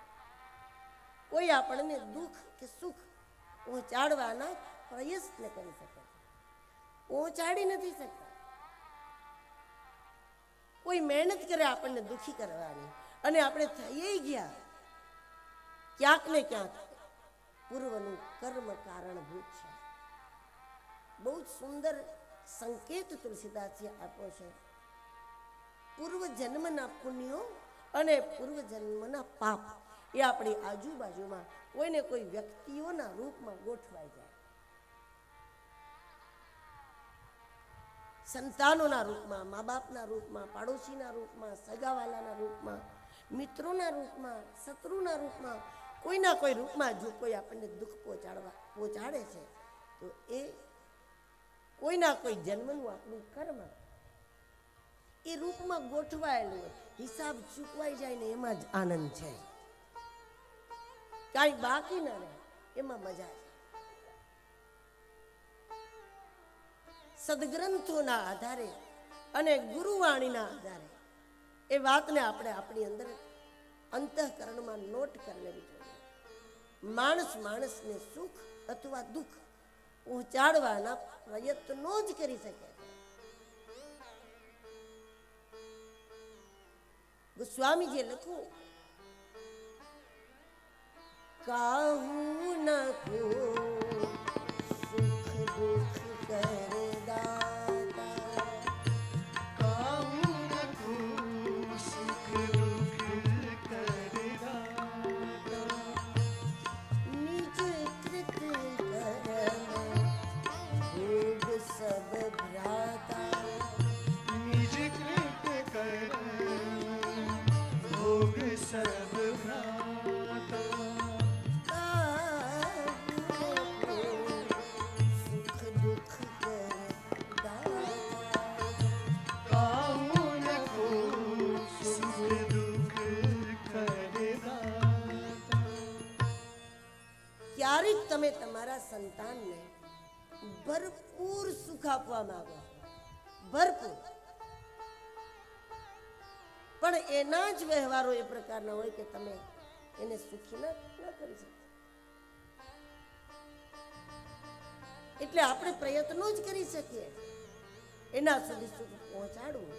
એના માટે એના પણ પૂર્વ જન્મોના કર્મો કારણભૂત હોવા જોઈએ. સંસાર સુખ અથવા દુઃખ પહોંચાડવાની કોશિશ કરે છે, અને જો પહોંચાડી દે આપણા સુધી તો માત્ર એની કોશિશ કારણભૂત નથી, પૂર્વ જન્મનું આપણું કોઈ કર્મ પણ કારણભૂત છે. આ જન્મનું ન હોય, પૂર્વનું કોઈ કર્મ એ પણ કારણભૂત છે. આ દુનિયામાં અકારણ કાંઈ થતું જ નથી. બે વાત નક્કી હોવી જોઈએ. એક, અકારણ કાંઈ નથી થતું, બીજું અચાનક કાંઈ નથી થતું. કોઈ એમ કે અચાનક આમ થઈ ગયું, અચાનક આગ લાગી ગઈ, અચાનક હાદસો થઈ ગયો, અચાનક આમ થઈ ગયું. આ જગતમાં અચાનક કંઈ નથી થતું. જે કંઈ મોટી ઘટનાઓ બને છે ને એ પહેલા અંતરિક્ષમાં બને છે, અને અંતરિક્ષની ઘટના ઉપરથી આપણે ત્યાં આખું શુકન શાસ્ત્ર બન્યું છે. ઘટના અંતરિક્ષમાં બને ત્યાંથી આ જગતના લોકોને એના ઇન્ડિકેશન ચાલુ થઈ જાય, એના ઈશારા ચાલુ થઈ જાય, એના સંકેતો ચાલુ થાય. સિદ્ધ મહાત્માઓ ઘણી વખત મોટી મોટી ઘટનાઓ આપણા જીવનમાં ઘટે અને એનાથી આપણને બચાવી લે, કારણ કે એમને ઘટના ત્યારે જ દેખાય છે જ્યારે ઘટના અંતરિક્ષમાં બને. અચ્છા, આપણે આપણી ભાષામાં જોવું તો એક નાટક એક મંચ ઉપર આવે અથવા એક ફિલ્મ પડદા ઉપર આવે, ત્યાં સુધીમાં એમાં કામ કરનાર, નાટકમાં કામ કરનાર વ્યક્તિ એ જ વસ્તુને કેટલી વાર બોલી ગયો હોય, એ જ એક્ટિંગને કેટલી વાર કરી લીધી હોય. અરીસા સામે કરી લીધી હોય 100 વખત, તો એ જ એક્ટિંગને 100-200 વાર તો હરીસજામાં કર્યું હોય. પ્રેક્ટિસમાં એ કદાચ 200-250-300 વખત એના એક્ટિંગને કરે અને ત્યાર પછી એ ફાઇનલ થાય છેલ્લે. હવે જેણે શૂટિંગ જ જોઈ લીધું હોય એને ફિલ્મ જોવાની જરૂર પડે? કારણ કે એને આખું શૂટિંગ જોઈ લીધું છે, એને ખ્યાલ જ છે કે આ બધું શૂટિંગમાં થઈ ગયું છે. એને ત્યાંથી ખબર છે દુનિયામાં કોઈ ઘટના ઓચિંતી નથી ઘટતી. દુનિયાની દરેક ઘટના પ્રથમ અંતરિક્ષમાં બને છે અને પછી જ પૃથ્વી ઉપર બને છે. આપણા ગુરુજનો એ ઘટનાને ત્યારે જ જોઈ લે છે જ્યારે ઘટના અંતરિક્ષમાં બને છે. એ આપણને અગાઉથી સાવધાન કરતા હોય કે આ તારીખથી આ તારીખ આ બાજુ ના જાઉં, આ તારીખથી આ તારીખ દરિયા બાજુ ના જાઉં. એ આપણને અગાઉથી કહી દે. ખબર છે અંતરિક્ષમાં ઘટના બની ગઈ છે. જ્યોતિષો જાણ કરી શકે, બચાવી ન શકે, અને સદગુરુ જાણ કરે કે ન કરે આપણને બાવણું પકડીને બચાવી નાખે. આ ફરક ગુરુ અને જ્યોતિષ. જ્યોતિષોને શાસ્ત્રની આંખથી ખબર છે કામ થવાનો, એટલે આપણને જાણ કરી દે, છતાં એ ઘટના રોકી ન શકે, એ દુર્ઘટનાને રોકી ન શકે. સદગુરુ એ ઘટનાની ખાલી જાણ ન કરે, એ આપણા કાળને ટાળી દે. કારણ કે પોતે કાલાતીત છે ને, એટલે કાળને ટાળી દે. જ્યાં સુધી આ શરીરથી એને જેટલા કામ કરાવવા છે એટલા કરાવી લે, ત્યાં સુધી વારંવાર આપણા કાળને ટાળ્યા કરે, ટાળ્યા કરે, ટાળ્યા કરે.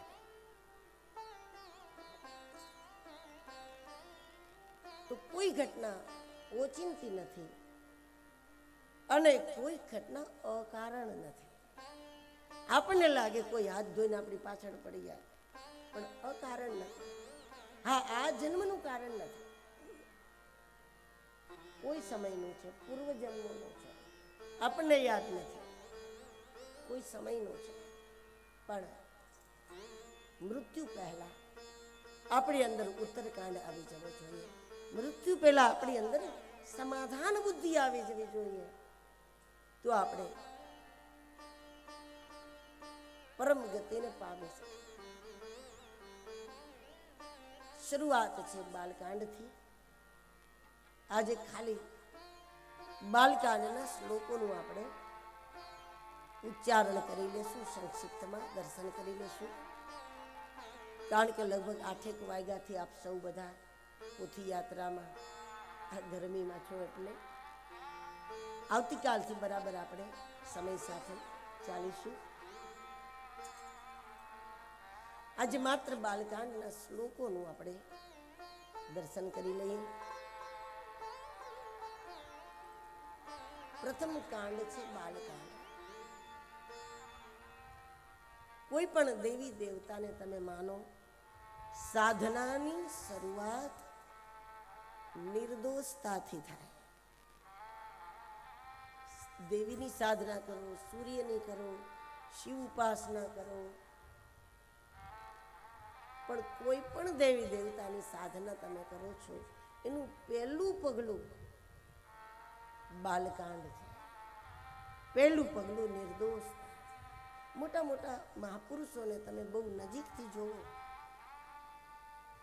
ત્યારે આપણને બિલકુલ બાળક જેવા લાગે. આપણને લાગે કે આ સાવ બાળક જેવા, આનું હાલે છે કેવી રીતે, એવું આપણને લાગે કે હાલે છે કેવી રીતે. આપ સૌએ તો જીવરાજ બાપુના દર્શન કરેલા છે, વડીલોએ શામજી બાપાના દર્શન કરેલા હશે. એ વિભૂતિઓને જેણે પણ નજીકથી જોઈ છે, નજીકથી જાણ્યા છે, બધાને નવાઈ લાગે કે આ હાલે કેવી રીતે. આટલા બધા ભોળપણમાં માણસ એક સામાન્ય કામમાં સફળ ન થઈ શકે, પણ છતાં એ એવા કામો કરે જે માત્ર ભગવાન જ કરી શકે અને બીજા આપા ભેગા કરી શકે, બીજું કોઈ કરી જ ના.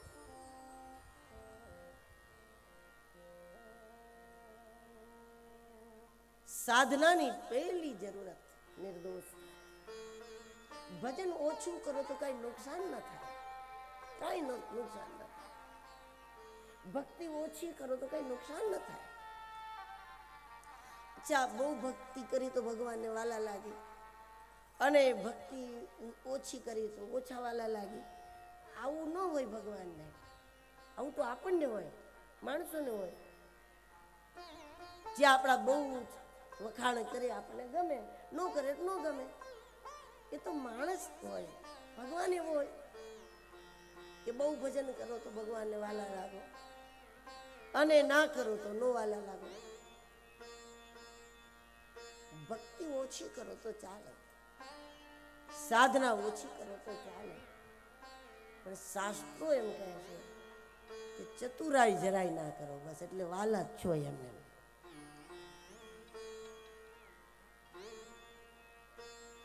ઉત્તરકાંડમાં રામજીએ તો સ્પષ્ટ એમ કહી દીધું કે સબ મમ પ્રિય સબ મમ ઉપજાય, सब मम प्रिय सब मम उपजाय, सबके अधिक मनुज मोहे भाए, सबते अधिक मनुज मोहि भाए, सब मम प्रिय सब सब मम उपजाय, सब मम प्रिय सब मम उपजाय, मम उपजाय, मम उपजाय, मम उपजाय. मम उपजाय. આમાં ક્યાંય ભગવાન એમ કહેતા નથી કે રાત દિવસ મને ભૈજા કરે એ જ મને પ્રિય. ખાલી મનુષ્યો માટે નહીં, રામજીએ તો જીવ માત્ર માટે કહી દીધું સબ મમ પ્રિય. બધાય મારા છે, અને મારા હોવાથી બધા મારા વાલા છે, બધા મને પ્રિય છે. એટલે ભક્તિ ઓછી કરો તો બહુ વાંધો ના આવે, કપટ જરાય ના કરો તો ભગવાનને ગમતા જ હોય. ઈશ્વરને ચાલાકી નથી ગમતી, ભગવાનને ચતુરાઈ નથી ગમતી. સ્વામીજીને પૂછવામાં આવ્યું કે 1.25 કરોડ વાર રામ રામ કરીએ તો ભગવાન કૃપા કરે? સ્વામીજી કહે કે એકેય વાર ન કરો ને તોય ભગવાન કૃપા કરે, પણ શરત છે મન ક્રમ બચન છાંડી ચતુરાઈ, ખોટી ચતુરાઈ ના કરો, ખોટી ચાલાકી ના કરો, આંટી ઘૂંટી ના કરો, તો ભગવાનને પ્રિય જ છે એમને. મન ક્રમ બચન છાંડી ચતુરાઈ, તમે ચતુરાઈ છોડી દો અને એકવાર રામ બોલો તોય વરસી પડે પરમાત્મા. કઈ 1.25 કરોડની જરૂર નથી એના માટે. ભજન એટલા માટે આપણે કરીએ છીએ કે ખાલી ટાઈમો ભજન ના કરીએ તો બીજું થઈ જ જાય કાંઈક, એનાથી બચવા માટે આપણે ભજન કરીએ છીએ. બાકી કાંઈ ભક્તિ કરો તો જ ભગવાનને ગમો, ના કરો તો ના ગમો એવું નથી. સાધના બાલકાંડ વગર ન થાય. તમે ચાહે ગણપત્ય હશો તો ગણેશની આરાધના કરતા હશો, શૌર્ય હશો તો સૂર્યના ઉપાસક હશો, વૈષ્ણવ હશો તો નારાયણના ઉપાસક હશો, શૈવ હશો તો શિવ ભક્તિ કરતા હશો, શાક્ત હશો તો શક્તિની સાધનાઓ કરતા હશો. પણ આ મુખ્ય પાંચ જ છે, અને આ પાંચ સાધનાનો એક જ આધાર છે, નિર્દોષતા. બાલકાંડ તમારામાં નહીં હોય તો તમે કોઈ સાધનામાં સફળ નહીં થાઓ. એટલે આપણે ત્યાં સાધનાની એવી પરંપરા છે. સાધના તો જ કરાય જ્યારે તમને ગુરુ આજ્ઞા આપે કે આ સાધનામાં તું બેસી જા. સાધના પછી જ થાય. જ્યાં સુધી ગુરુ આજ્ઞા ના આપે ત્યાં સુધી સત્સંગ કરો અને થાય એટલી સેવા કરો. બે જ કામ. સત્સંગ કરો, થાય એટલી સેવા કરો. સદગુરુને જ્યારે આપણી નિર્દોષતામાં કોઈ ડાઉટ ના હોય તો પછી આપણને એમ કે હવે તું બેસી જા, અને પછી જો પલાનથી વાળો તમે રોજ રોજ નવા નવા અનુભવો સાધનામાં કરી શકો. બાલકાંડ ફરજિયાત છે, નિર્દોષતા ફરજિયાત છે. બાલકાંડના મંગલાચરણના 7 મંત્રો છે. પ્રથમ શ્લોકમાં વર્ણાનામ અર્થ સંઘાનામ રસાનામ છંદસામપી મંગલાનામ ચ કર્તારો વંદે વાણી વિનાયક. વંદે વાણી વિનાયકો, આમ 2 શબ્દ લાગે કે હું ગણપતિને વંદન કરું છું અને સરસ્વતીને કરું છું. પણ વાસ્તવમાં ગોસ્વામીજી આ 2 શબ્દ વાણી વિનાયકો શબ્દ એટલા માટે વાપરે છે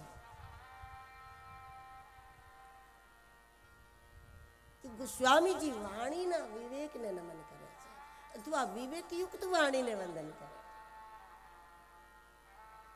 જાગૃતિનો આધાર હંમેશા શબ્દ હોય છે. તમે પુરાણોમાં જુઓ તો સૃષ્ટિ કેવી રીતે બને, તો પુરાણોમાં પહેલી બધા પુરાણમાં સૃષ્ટિ રચના આવે. ભાગવત લો, શિવ પુરાણ લો, દેવી ભાગવત, તમે કોઈ પણ પુરાણ ખોલો એટલે સૃષ્ટિ રચના આવે. અને દરેકમાં એ વાત આવે કે પ્રથમ એક અવાજ થયો, પ્રથમ એક અવાજ, એક નાદ થયો, એક અવાજ થયો, અને એ અવાજથી પ્રકાશ થયો, અને એ પ્રકાશથી આ સૃષ્ટિ બની. આ બધા જ પુરાણોમાં મળે તમને. અવાજનો પ્રકાશ થયો. આકાશમાં વીજળી ક્યારે થાય? વીજળી ત્યારે જ થાય જ્યારે અવાજ થાય. ભલે બહુ દૂર વાદળા ગાયજા હોય તો આપણને ન સંભળાયું હોય, ક્યારેક અથવા ઓછું સંભળાયું હોય, પણ નાદ વગર પ્રકાશ ન થાય, અવાજ વગર પ્રકાશ ન થાય. શબ્દનો જ પ્રકાશ થાય. શબ્દથી પ્રકાશ થાય અને પ્રકાશથી સૃષ્ટિનું સર્જન થાય છે. એ રીતે આપણી એક નવી સૃષ્ટિનું નિર્માણ આપણા જીવનમાં તો થાય જ્યારે પ્રકાશ થાય, અને પ્રકાશ તો થાય જ્યારે કોઈ નાદ થાય, જ્યારે કોઈ સદગુરુનો નાદ આપણને પ્રાપ્ત થાય.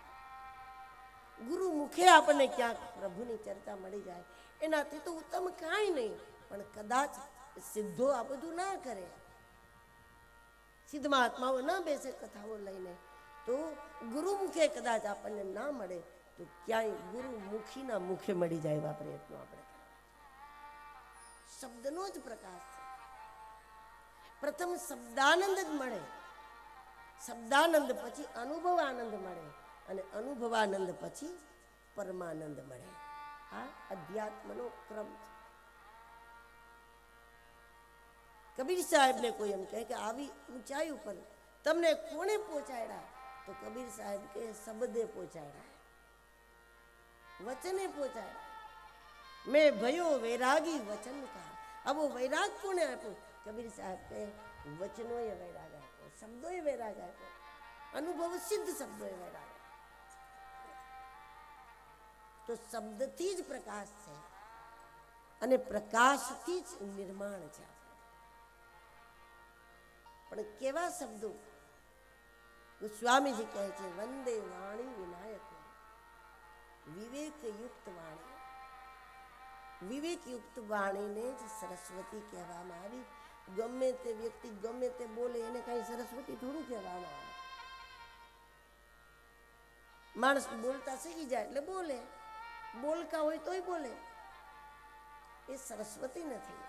વિવેકયુક્ત વાણી જે છે એનું નામ સરસ્વતી છે. આપણે ત્યાં કોઈ સિક્કા બનાવે ને એમાં ગણપતિ અને સરસ્વતીજીના બેના ચિત્રો કરે. અસલમાં સરસ્વતી છે એ વિવેકયુક્ત વાણી, એનું નામ જ સરસ્વતી.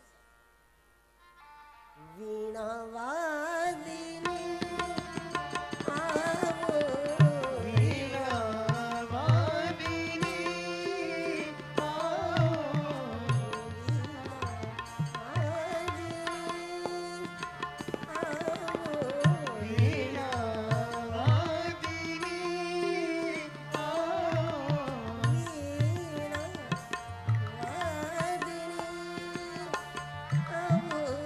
વીણાવાદી સુરલય તાલ ગીત બજાવો સુરલય તાલ ગીત બજાવો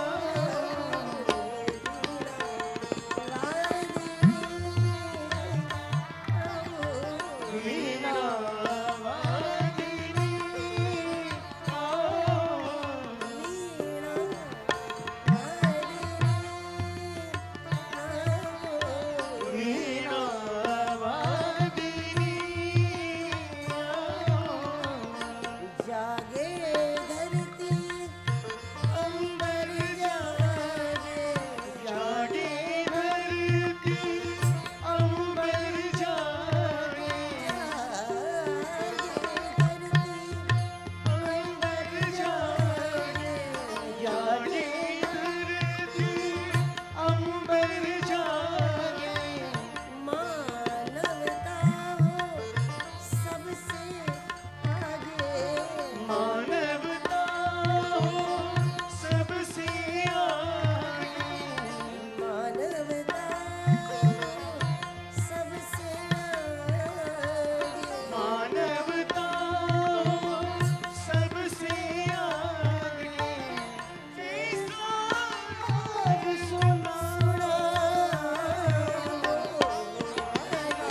वीणावादिनी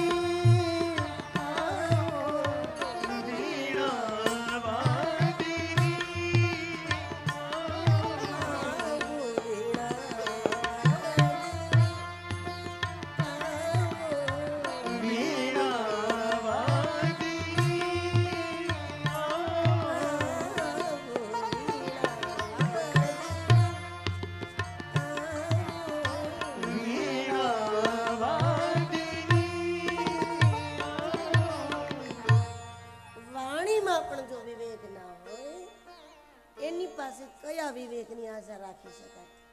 ભલે વાણી વિવેક એ બધુંય નથી, પણ વાણીમાં વિવેક ન હોય એની પાસે હવે કયા વિવેકની આશા કરે? વાણી વિવેક એ જીવનની શ્રેષ્ઠતાનું પહેલું પગલું છે. પર્યાપ્ત નથી. વિવેક વિચારમાં હોવો જોઈએ, વિવેક આંખોમાં હોવો જોઈએ. વાણીનો વિવેક તો ટેમ્પરરી બની જાય થોડીક વાર માટે, પણ છતાં શરૂઆત તો ત્યાંથી. શ્રી ગણેશજીને વંદન, સરસ્વતીને વંદન. બીજા શ્લોકમાં ભવાની શંકરો વંદે શ્રદ્ધા વિશ્વાસ રૂપિણો યાભ્યામ વિનાન પશ્યંતિ સિદ્ધા સ્વાંત સ્થમીશ્વરો. શ્રદ્ધા સ્વરૂપ ભવાનીને વંદન, વિશ્વાસ સ્વરૂપ શિવજીને વંદન. આપણા અંદર શ્રદ્ધા છે એ જે શક્તિ છે, કોઈ પણ ધર્મ કાર્ય શ્રદ્ધા વગર ન થાય. આટલી મોટી મહેનત માણસ શું કામ કરે? આ મળવાનું શું? આમાં માત્ર આપવાનું ન આપવાનું બધી બાજુ, પણ એનો પાયો શ્રદ્ધા છે. શ્રદ્ધા વિના ધર્મ નહીં હોય એવું સૂત્ર છે માનસમાં. અને વિશ્વાસ વગર સિદ્ધિ નથી. કવન એવું સિદ્ધિ કે બિનું વિશ્વાસ. વિશ્વાસ વગર સિદ્ધિ નથી. શ્રદ્ધા અને વિશ્વાસ એ સાધકની એ આંખો છે જે આંખોથી એને જગત નહીં, જગતનો સર્જનહારનો અનુભવ થતો. ત્રીજા શ્લોકમાં ગોસ્વામીજી ગુરુદેવને વંદન કરે. વંદે બોધમયમ નિત્યમ ગુરુ શંકર રૂપિણો. શ્લોક ત્રીજો છે પણ વંદના પાંચમી છે. 7 શ્લોકમાં 9 વંદના છે અને એમાં ગુરુદેવને ગોસ્વામીજીએ મધ્યમાં મૂક્યા છે, અને જે મધ્ય છે તે જ મુખ્ય છે. આપણા મંદિરમાં મુખ્ય મૂર્તિ ક્યાં હોય? મધ્યમાં હોય. જમણી બાજુ ના હોય, ડાબી બાજુ ન હોય, એ મધ્યમાં હોય. એમ 7 શ્લોકમાં 9 વંદના અને એમાં ગુરુદેવને 5મા ક્રમમાં મૂક્યા છે. એટલે કે સંપૂર્ણ રામચરિત માનસ એ ગુરુ પરક જ છે. ગોસ્વામી તુલસીદાસજી ભલે રામની કથા લખે, ભલે રામના વિષયમાં એમણે 13-14 જેટલા પુસ્તકો મૂક્યા છે, પણ તુલસીદાસજીનો રામ કે બીજો કોઈ નથી, એના સદગુરુ જ એના રામ છે. સદગુરુ નરહરિયાનંદજી મહારાજ, તુલસીદાસજીના રામ બીજા કઈ નથી. એમના રામ એના સદગુરુ છે. અને એટલે સંપૂર્ણ રામ કથા એ ગુરુ પરાગ છે. એટલે એમણે ગુરુદેવને 5મા ક્રમમાં મૂકીને મધ્યમાં સ્થાન આપ્યું, કારણ કે મુખ્ય મૂર્તિ મધ્યમાં જ હોય, વચ્ચે. પ્રથમ શ્લોકમાં ગણપતિ સરસ્વતી, બીજા શ્લોકમાં ભવાની અને શંકર 4, અને ગુરુને ત્રીજા શ્લોકમાં પણ 5મા ક્રમમાં મૂક્યા. અને એ પણ ગુરુને જ્ઞાની કહીને નહીં, ગુરુને સાક્ષાત જ્ઞાન કહીને. ગુરુ જ્ઞાની નથી, ગુરુ જ્ઞાન જ છે, જ્ઞાનનું અવતાર જ હોય. ભલે આપણા ગુરુને આપણી જેમ રામાયણ કે ગીતા કે ગીતાના શ્લોકો રામાયણની ચોપાઈઓ ના આવડતી હોય, આપણી જેમ પુરાણોની વાતો ના આવડતી હોય સિદ્ધોને, પણ આપણામાં છે એનો મતલબ જ એ છે કે એમાં છે એટલે આમાં છે, એમાં છે એટલે આમાં છે. કારણ કે આપણે જ્ઞાની હોઈ શકીએ, ગુરુ કૃપાથી શિષ્ય જ્ઞાની બને. ગુરુ જ્ઞાની ન હોય, ગુરુ મૂર્તિમંત જ્ઞાન જ હોય. તમે સાકરનું રમકડું બનાવો, સાકરનો હાથી બનાવો, એટલે સૂંઢ ને પૂંછડું ભલે દેખાય, પણ સાકર જ હોય, પૂંછડું સાકર હોય ને સૂંઢે સાકર હોય. એમ ગુરુ જ્ઞાની ન હોય, ગુરુ મૂર્તિમંત જ્ઞાનનો અવતાર જ હોય. એમને આપણી જેમ જરૂર નથી ગ્રંથોની વાતો કરવાની, પણ આપણામાં ગ્રંથોનું જ્ઞાન આવે એ એમનામાં હોવા થકી જ આવે. એટલે ગુરુ જ્ઞાન સ્વરૂપ જ્ઞાની પાસે જાઓ, એવી વાત ભગવદ્ ગીતામાં ભગવાને અર્જુનને કહ્યું કે અર્જુન તું ગુરુ પાસે જા. કૃષ્ણ એમ પણ કહી શકતા હતા કે તું કોઈ જ્ઞાની પાસે જાય, તારે આ બધું સમજવું હોય તો કોઈ જ્ઞાની પાસે જા, એમ કહી શકતા હતા. ભગવાને એ ન કહ્યું કે તું જ્ઞાની પાસે જા, ભગવાને કહ્યું કે અર્જુન તું ગુરુ પાસે જા, તું કોઈ ગુરુ પાસે જા. જ્ઞાની પાસે જાવ તો શું થાય?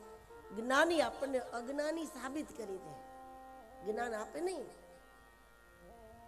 અજ્ઞાની સાબિત કરે. કોઈ જ્ઞાની પાસે તમે 1 અઠવાડિયું રહ્યો ને, રોજ 10 વાર એમ કે તું બુદ્ધુ છો, તું બુદ્ધુ છો, તને આટલી ખબર નથી પડતી, તું બુદ્ધુ છો. એમ 10 દિવસ સુધી આપણને કોઈ બુદ્ધુ કે તો 11મા દિવસે આપણને આપણે બુદ્ધુ લાગીએ. એ આપણને અજ્ઞાની પાકા કરી દે, પાકા કરી દે કે તું અજ્ઞાન. સર્ટિફિકેટ આપી દે, પ્રમાણપત્ર આપી દે, પણ જ્ઞાન ના આપે. વારંવાર આપણને બુદ્ધુ બુદ્ધુ બુદ્ધુ કહીને આપણને બુદ્ધુ પાકા કરી દે. પણ સદગુરુ પાસે જાઓ, જેવા હોય એવા આપણને જરાય ન તો બુદ્ધુ કહે, ન તો પાગલ કહે, ન તો બેવકૂફ કહે. આપણે જેમ હોય એમ એ આપણને ખોડે લઈ લે, સેવાનો અવસર આપે, અને ધીરે ધીરે ધીરે આપણને પોતે પોતાના જેવા બનાવી દે. ક્યારે બનાવી દે એ ખબર ના પડે. ગુરુ પરંપરા. એટલે વંદે બોધમયમ નિત્યમ ગુરુ શંકર રૂપિણો. ગુરુદેવને વંદન. 4થા શ્લોકમાં કવિશ્વર વાલ્મીકીજીને વંદન, કપીશ્વર હનુમાનજી મહારાજને વંદન. 5મા શ્લોકમાં શ્રી સીતાજીને વંદન. ઉદ્ભવ સ્થિતિ સંહારકારિણીમ ક્લેશહારિણીમ સર્વશ્રેષ્ઠકરીમ સીતામ નતોહમ રામ વલ્લભામ. દેવીની કૃપા જેના ઉપર હોય એના જીવનમાં ક્લેશ ના હોય કોઈ દિવસ. શક્તિની સાધનાનું એ પ્રમાણ છે. જેના ઉપર કુળદેવીની કૃપા વરસતી હોય એ પરિવારમાં ક્લેશ ના હોય, આપસમાં ક્લેશ ના હોય, શારીરિક ક્લેશ ના હોય. એ દેવીની સાધનાનું પ્રમાણ છે. 6થા શ્લોકમાં ગોસ્વામીજી એ રામને વંદન કરે છે જે રામ અવતાર પહેલા પણ હતા. જે રામ તત્વ અયોધ્યામાં મહારાજ દશરથજીના પુત્રના અંદર પ્રગટ્યું છે. એ તત્વ તો પેલાય હતું, મહારાજના પુત્રની અંદર એ તત્વ પ્રગટ્યું એટલે રામ કહેવાય. દશરથજીના પુત્ર રામ છે, એના શરીરનું નામ કદાચ રામ ન પણ હોય, કારણ કે એ રામનો જે અવતાર છે, રામ જન્મ છે ને એ પુનર્વસુમાં થયો છે, પુનર્વસુ નક્ષત્રમાં છે. અને પુનર્વસુ નક્ષત્રમાં તુલા રાશિ ન આવે કે રામ નામ થાય. એમાં ક ઉપર આવે કે ઘ ઉપર આવે કે એમાં આવે, છ ઉપર આવે, પણ તુલા રાશિ ન બને પુનર્વસુ નક્ષત્ર, મિથુન રાશિ બને. તો શરીરનું નામ જે હોય તે, પણ જ્યારે એના અંદર પરમ તત્વ પ્રગટી જાય, એટલે જેમાં આપણે કહીએ ઘણા મહાપુરુષો માટે કે આ સાક્ષાત રામ છે, સાક્ષાત બ્રહ્મ છે, અમારા માટે ભગવાન છે, એમ એ તત્વ પ્રગટ્યું એટલે માત્ર અયોધ્યા માટે નહીં, આખી ધરા ધામે સ્વીકાર્યું કે આ મનુષ્ય રૂપે પરમાત્મા છે, આ રામ છે, અંદર પ્રગટ્યું તત્વ રામ છે. એ તત્વને અહીંયા ગોસ્વામીજી શ્લોકના રૂપમાં વંદન કરે. યન્માયા વસવર્તિ વિશ્વમખિલમ બ્રહ્માદિદેવાસુરા યત સત્વાદમૃષૈવ ભાતિ સકલમ રજ્જો યથા હે બ્રહ્મ યત પાદપ્લવમેકમેવ હિ ભવામ બોધિસ્તુ પુરુષાવતામ વંદેહમ તમ શિશિકારણ કરમ રામાખ્યમેશમ હરિ. એ રામ તત્વને વંદન. અને છેલ્લે 7મા શ્લોકમાં ગોસ્વામીજીએ સ્પષ્ટતા કરી રામકથા એમને ક્યાંથી મળી અને એમણે આ રચના શું કામ કરી. નાના પુરાણ નિગમાગમ સંમતમ યત, અનેક પુરાણોનો તુલસીદાસજીએ અભ્યાસ કર્યો છે કાશીમાં જઈને, પણ કાશીમાં જઈને ભણનારા એકલા તુલસીદાસજી નહોતા, એમના જેવા હજારો છાત્ર હશે જે કાશીમાં ભણતા હશે. એ બધાના દ્વારા આવી અદ્ભુત રચના નથી થઈ, પણ પુસ્તકોમાં આપણે જે કંઈ ભણ્યા હોય એ પુસ્તકોમાં જે કંઈ અમે ભણ્યા, ગોસ્વામીજી કહે, અને પુસ્તકોમાં જે તત્વનું વર્ણન છે એ તત્વનું જ્યારે ગુરુએ આપેલી આંખોથી દર્શન થાય ત્યારે વ્યક્તિ આવી અદ્ભુત રચના કરે છે. પુસ્તકોમાં જે ભગવાનને અમે ભણીએ છીએ એ ભગવાન જ્યારે આ આંખોથી આપણી દેખાય એવી આંખ ગુરુ આપે, સદગુરુ આપે, અને ત્યારે પુસ્તકોમાં ભણેલો ભગવાન જ્યારે કણ કણમાં ફેલાયેલો તુલસીદાસજીને દેખાઈ ગયો, અને પછી એમણે વિશ્વ કલ્યાણના હેતુથી રામચરિતમાનસની રચના કરી છે એવો એમણે ઉલ્લેખ કર્યો, સ્પષ્ટતા કરી. 7 શ્લોકમાં આ મંગલાચરણ છે. અને અહીંથી ભગવાન શિવની એમને આજ્ઞા છે કે તમે તમારી માતૃભાષામાં માનસની રચના કરો. શિવ આજ્ઞા મુજબ તુલસીદાસજીએ હવે પોતાની માતૃભાષામાં, અવધી ભાષામાં રામચરિતમાનસના જે શ્રી ગણેશ કર્યા છે એ પ્રસંગની આપણે શરૂઆત કરીશું. આવતીકાલે 9:30 વાગે આજની કથાને અહીંયા વિરામ, થોડો વહેલો વિરામ આજે આપી રહ્યા છીએ, એટલે આપ સૌને પણ સમયસર પ્રસાદને બધું થઈ શકે. અને અમારા માટે પણ બહુ સળંગ કથાઓથી અમે પરમ દિવસે મધ્યપ્રદેશમાં કથા પૂરી કરી, ભોપાલથી 180 કિલોમીટર દૂર રાયસેન જિલ્લામાં કથા હતી. એ પરમ દિવસે જજી વિરામ આપીને આજે અહીંયા શરૂઆત કરવાની હતી, એટલે એવું લાગતું નહોતું સ્વાસ્થ્યની દ્રષ્ટિએ કે 1.5-2 કલાક કથા થઈ શકશે, પણ ભગવાન બિલેશ્વરની છાયામાં બેસી ગયા પછી જાણે બધું ભૂલાઈ ગયું હોય એ રીતે કથાનો આનંદ આજે લઈ શક્યા. પણ આવતીકાલથી બરાબર સમયસર આપણે કથાને શરૂઆત કરીશું.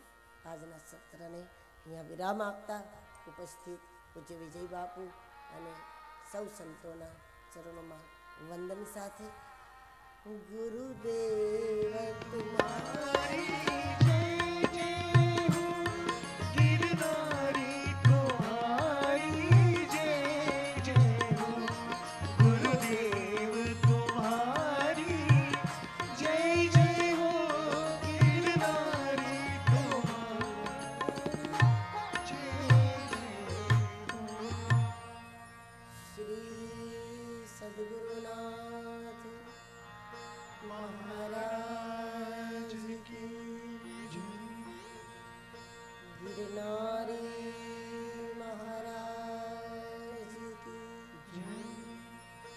सब संतन की ओम